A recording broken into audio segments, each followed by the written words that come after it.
तुलसीकृत अयोध्या कांड का मुख्य प्रतिपाद स्पष्ट कीजिए।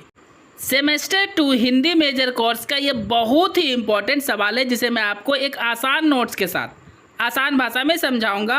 अगर मेरा ये नोट्स आपके लिए हेल्पफुल हुआ तो मेरे चैनल को सब्सक्राइब करें, वीडियो को अधिक से अधिक लाइक एंड शेयर करें। तो दोस्तों आंसर को डिस्कस करते हैं। पूरे दुनिया को अपने कार्य से रोशन करने वाले महान और लोकप्रिय कवि तुलसीदास का जन्म कब हुआ, इस बात को लेकर विद्वानों में बहुत मतभेद है, परंतु ऐसा माना जाता है कि उनका जन्म एटा जिले के राजापुर के बांदा नामक गांव में सन 1511 ईस्वी में हुआ था। इनकी मृत्यु यानी तुलसीदास की मृत्यु 1623 ईस्वी में हो गई। दोस्तों यहाँ पे एक बात मैं साफ कर देना चाहता हूँ कि तुलसीदास का जन्म और मृत्यु अनुमानित है, ये फिक्स नहीं है कि इनका जन्म 1511 में ही हुआ था और मौत 1623 में ही, बस एक अनुमान लगा लिया गया है। तुलसीदास के पिता का नाम आत्माराम दुबे और माता का नाम हुलसी देवी था। इतना लिखने के बाद दोस्तों आपको पैराग्राफ चेंज कर लेना है। गोस्वामी तुलसीदास की अमर काव्य कृति जो इस प्रकार है।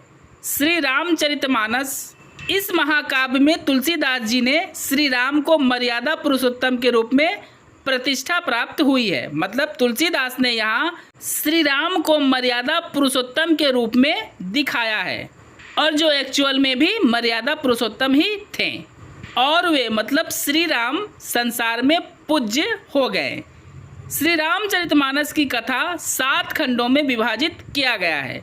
बालकांड, अयोध्या कांड, अरण्य कांड, किष्किंधा कांड, सुंदर कांड, लंका कांड और उत्तर कांड, ये 7 खंड में रामायण को बांटा गया है।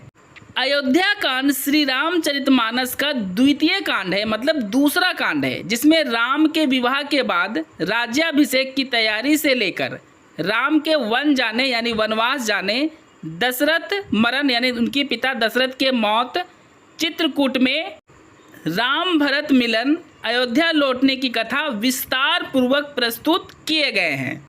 राम के विवाह के बाद राज्याभिषेक की तैयारी हो रही थी। इधर कैकेयी दशरथ जी से वर मांगकर राम को 14 वर्ष का वनवास और भरत को राज तिलक हो ऐसी बात अपने वर के रूप में मांगती है। यह बात सुनकर दशरथ जी मूर्छित हो गए यानी बेहोश हो गए, क्योंकि उनको अपना पुत्र राम बहुत ज़्यादा प्रिय था और अब उन्हें अपने वर के रूप में राम को 14 वर्ष का वनवास भेजना पड़ेगा।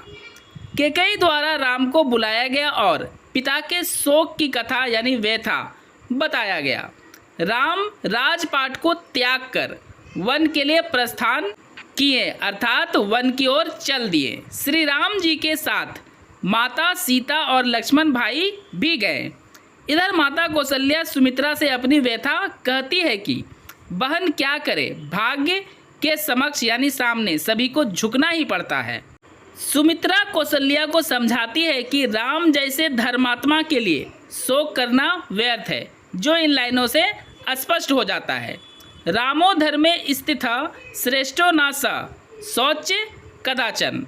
दोस्तों इतना लिखने के बाद आपको पैराग्राफ फिर से चेंज कर लेना है और लिखना है श्री राम जी नदी पार होना चाहते हैं पर केवट मतलब नाविक कहते हैं कि जो संसार के सारे पापियों के उद्धारक है, मतलब उसके उद्धार करने वाले हैं, जिनके चरण कमल से गंगा जी प्रकट हुई, जो बड़े बड़े पापों को दूर करने वाले हैं, वे स्वयं आज नदी तट को पार करने हेतु नाव की मांग कर रहे हैं।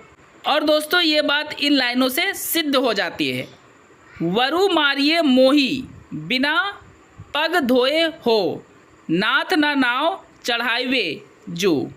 केवट राम जी के पैर धोकर उनका पान करते हैं, मतलब उनके पैर धो के वो सारे पानी को पी जाते हैं। फिर राम जी के साथ सीता और लक्ष्मण जंगल जाते हैं, क्योंकि उस नाविक ने उन सबको नाव से नदी पार करवा दिया। सीता माता सुकुमार होने के कारण वे बहुत थक जाती है और उनके पैरों में कांटा धंस जाती है। राम जी उनके पैरों से कांटा निकालते हैं और श्री राम भावुक हो जाते हैं यानी दुखी हो जाते हैं। वन गमन के इस प्रसंग में मतलब वनवास घूमने के इस प्रसंग में तुलसीदास ने भारतीय नारी के आदर्श रूप का चित्रण किया है। आसान भाषा में तुलसीदास यहाँ ये कहना चाहते हैं कि भारतीय नारी बहुत आदर्श होती है जो अपने पति के सुख दुख सब में साथ देती है। ग्रामीण उन्हें देखकर अपने में बात करते हैं। ये तीनों कितने कोमल है, मुख चंद्रमा के समान है और हाथ में धनुषवान है। इससे कामदेव की शोभा भी इसके समक्ष तुच्छ लगती है। वे लोग जिसकी ओर देखते हैं वह अपने को धन्य समझते हैं। मतलब दोस्तों राम, सीता और लक्ष्मण जिन लोगों को देखते हैं वे अपने आप को धन्य यानी भाग्यशाली समझते हैं। दोस्तों मेरा ये नोट्स अगर आपके लिए हेल्पफुल हुआ है तो मेरे चैनल को सब्सक्राइब करें, वीडियो को अधिक से अधिक लाइक एंड शेयर करें। आपको फिर से पैराग्राफ चेंज कर लेना है और लिखना है। संक्षेप में हम यह कह सकते हैं कि तुलसीदास जी ने रामचरितमानस को लिखकर लोगों के लिए एक आदर्श प्रस्तुत किए हैं कि हमें श्री राम के जैसे आचरण करना चाहिए।